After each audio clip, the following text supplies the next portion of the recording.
Hi, Veronica. How you doing? I'm good. How are you? Yeah, no, very good. Thank you very much. That's good. So today, we're covering respect and trust, which is, I think, our fourth point in the culture constitution. Is It that is. correct? Yeah, Yeah. that's right. Yeah, it's So why are we covering respect and trust, and why is it important? But I think the most important question would be to ask what happens in the absence of trust. oof. When we have the absence of trust, well, I mean, absence of trust is immediately leads to fear. If you Yeah. don't trust something, then you don't believe it. You're not sure about it. You're not confident about it, and therefore the end result is fear. And if you Mm. fear something, you're going to want to move away from it, and you're not going to like it. So, respect and trust, the lack of respect and trust ends up with people not wanting to do anything together, or not wanting to do anything for each other, or not wanting to stop and listen to each other, and not wanting to help each other. Yeah, I think also with the lack of, especially respect, I think it's hard to respect somebody and be respected back. You know, if you don't respect somebody, they're not. It's very unlikely that they will not reciprocate and actually think, oh, I will show them how it's done. Yeah, Usually, if you come towards somebody with, let's say, an aggressive attitude, they will respond with the same because it's a defense mechanism. They're not going to show you their vulnerability to you if you're not showing it to them. And respect and trust is about being vulnerable with each other and recognizing each other as human beings rather than something else, whether that's an employee or a worker or delivery driver, someone that's doing a service to you or has some kind of a role in your life. yeah. With when it comes to respect and trust, if you you described it perfectly there. Like, if you don't respect and trust somebody else, how can you expect them to do the same for you? They're not going to, are they? So everyone's going to end up fighting against each other. I think that's ultimately what ends up happening. I mean, the far extreme of a lack of respect and trust just leads to conflict. Oh, definitely. You can Yeah, see it in some world governments where the public, the society of that particular country doesn't respect or trust their government, yeah, and that leads to all sorts of problems. But yeah, that also happens at a workplace.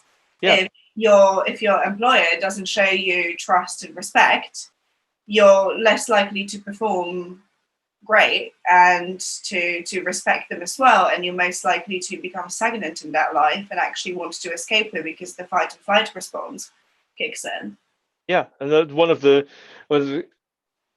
every time they do the survey, and across businesses, where they're trying to work out why somebody stayed in work a job and why somebody left a job, and almost always comes down to the respect and trust that they had from their manager, the direct line manager, Yeah. person they interacted with. If they had good respect and trust from that person, they stayed. If they didn't get that, they left. It doesn't matter how good the job was and how well paid it was. That it was that, that's that important, because at the end of the day, anything that we do is all about interacting with other people. It's about one human being connecting with another human being and connecting with another, and then doing something together. Whatever area of life, and whether it's your personal life, whether it's whether educational life or business life, work life, whatever it is. So, that what you mentioned a moment ago about having the being able to treat people as human beings first, and then anything else after that. If we all did that, then we would stop and listen to each other. Mm. If we all did that, we could then come at it and assume that this is another human being, just like I'm a human being. Maybe they know something I don't. So I'm going to trust them to actually have something here, and I'm going to step back, give them space, give them the respect for them to be able to get out what they're trying to say before I jump in there and actually, you know what, I think you haven't got anything and you've got nothing to say, and what your opinion's rubbish. So I'm going to jump right in there now and not let you have it. Yeah, definitely.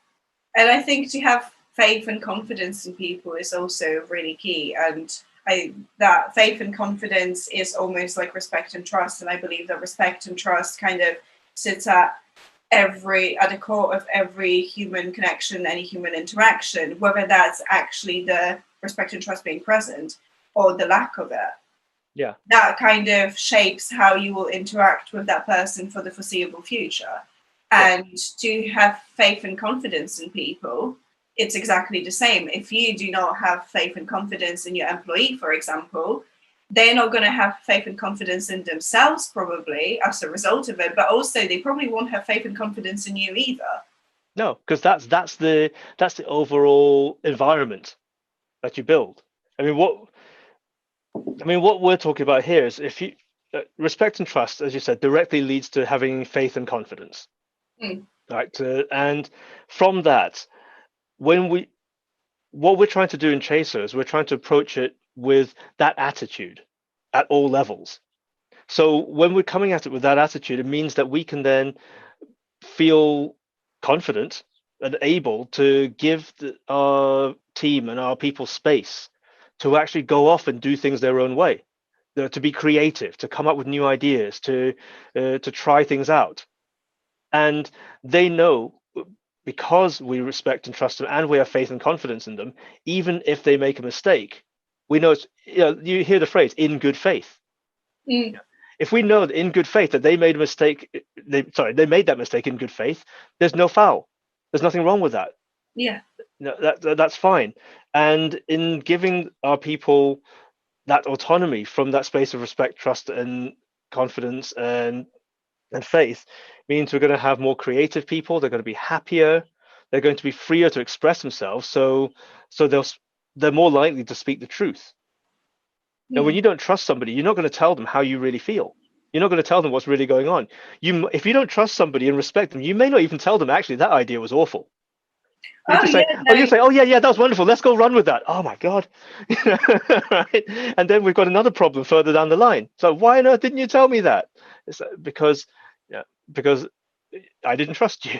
I didn't trust Also, what you would if do with that it. person that you're critical of something that they're doing, if they do not show any respect towards you, which leads to you having less respect for them, hence why you're not speaking your voice and you're not free to express yourself in their presence, that also leads to, just an absolute disaster. Yeah. And I mean, what? and if they don't respect you, then why would you want to say something and express yourself? Because you know what you will be faced with, which is probably judgment and disrespect, the complete opposite of respect. Exactly. And the person wants to avoid that. I think it's natural for human beings to avoid confrontation at all costs. So yeah, you will go and just kind of, as you said, after the meeting, just go, oh my God, that was Yeah. terrible. But if there's no trust and respect in that room, say for instance we're having a meeting, Hmm. somebody comes up with something, and because there isn't that level of respect and trust, people won't be free to give their opinions about what's going on in there. So you come away with essentially a whole bunch of people in a room lying to each other. Some might be white lies, some might be lies to prevent people's feelings being hurt. But if it was a group of your close knit friends, people who you've grown up with, people who know you from the times when you've been yeah, ridiculously successful to the times when you're crying over the sink, over the toilet, or whatever it is. Yeah. If that's that group of people, you can tell them anything. You can say anything to them. You know they won't take it and turn it round on you and use it against you. And that's the environment we want to create within our work, and also for each individual person, like we spoke about a couple of sessions ago about empowering individuals. We want people to be the best versions of themselves, and one of the things that's absolutely necessary for people to do that is to be in a space where they feel safe, and not just safe as in they're protected and they're sort of like in bubble wrap and mollycoddled, and anytime something bad happens to them, someone will jump in and protect them. It's safe in a way that you can say what you mean, and somebody isn't going to then take that and use that as a weapon against you, stab you in the back with it. In fact, they're going to stop and listen and understand, or try to understand at least. And if they don't understand, it's in a situation where they can then ask questions, and you're okay to answer the questions. And because you trust each other, you don't feel like you're being challenged. Like the deep personal thing you were trying to get out is now being battered back at you. No, it's just this person really, really just wants to know. They Yeah. really want to find out because they don't understand. But to be able to say, I don't understand, can you tell me more, without the other person feel like they're now up against the wall and being challenged, that I think is a huge missing piece in the corporate world. And it's also perhaps something that if we had more of that in any aspect of our lives, it would allow us to actually say what we really, really mean. Yeah, and as you said, it goes back to empowering individuals, but you cannot empower an individual without respecting them and trusting them and having the faith and confidence in them. Which, as you can see, like obviously all of our culture statements just blend together and work together to support each other, because you cannot have one thing without the other. And just as you cannot have respect and trust and expect the respect and trust back. Yeah. So the bottom line in all of this is that if we start by putting out trust and respect, other people will trust and respect back. As you said, people Mm. mirror that.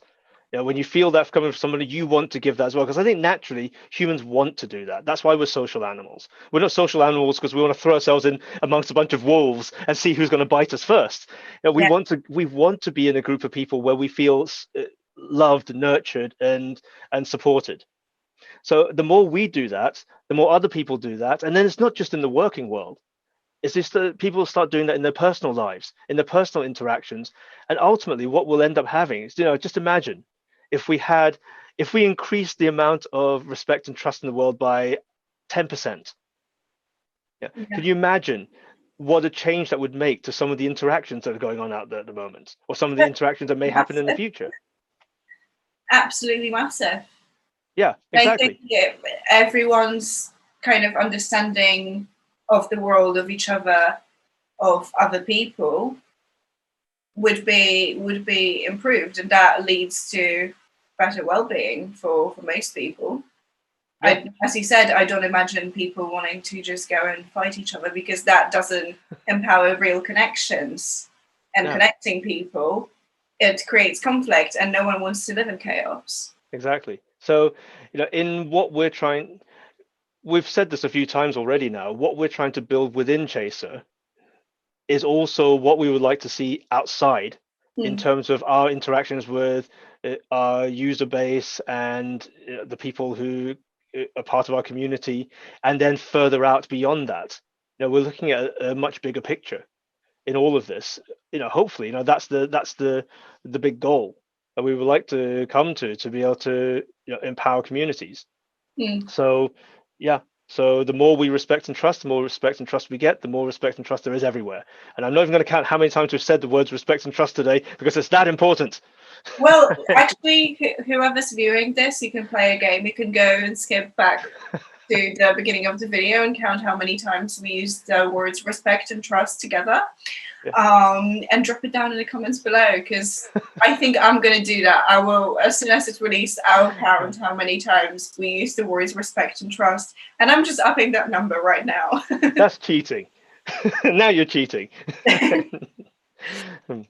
Yeah, great. So yes, so that's why it is so important. And the next time round, we are going to be talking about, as we were talking about, giving people space to have more autonomy and more freedom to express themselves. We will be looking at inspiring innovation and enhancing opportunity.